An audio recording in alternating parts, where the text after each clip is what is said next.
మనకంటే కొంచెం పొజిషన్లో కానీ లేకపోతే వాట్ ఎవర్ హయ్యర్ ప్లేస్లో ఉన్నోళ్ళు అనుకుంటాం.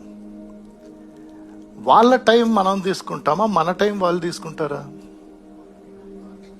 అంతేనా? ఇప్పుడు నేను ఎవరినైనా కలవాలనుకోండి, నాకంటే కొంచెం ఎదుగా ఉన్నోళ్ళు, నేను ఖచ్చితంగా వాళ్ళని అడుగుతాను.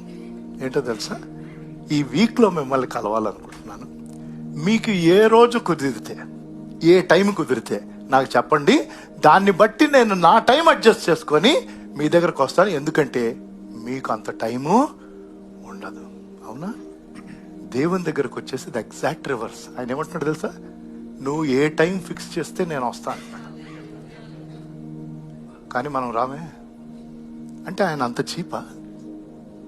ఏమండి, ఆయన అంత చీపా? ఒకే మాట చెప్తాను నేను, దీనికైనా మనం మేలుకోవాలి. నీ కోసం ప్రాణం పెట్టిన ప్రభువుకి నువ్వు టైం ఇవ్వకపోతే దానికంటే ఘోరం ఇంకేం లేదు. ఎవరైనా ఇచ్చారు మన కోసం ప్రాణం? ఎవరైనా మనకి నిత్య జీవనం ఇచ్చారా? ఎవరైనా 24 గంటలు మన మాట వినడానికి ఎప్పుడూ సిద్ధంగా ఉన్నారా? ఆయన చేసిన త్యాగం ఎవరు చేయలేదే. మరి లోకరీత్యా ఎవరినో కలవడానికి నేను 1 గంట ముందు బయలుదేరి 1 అరగంట వెయిట్ చేయమన్నా వెయిట్ చేసి వాళ్ళని కలుస్తానే ఏదో పని జరుగుతుందని. కొన్నిసార్లు ఇంత చేశాక కూడా పని జరగకపోవచ్చే. కానీ దేవుడు అంటున్నాడు, నువ్వు టైం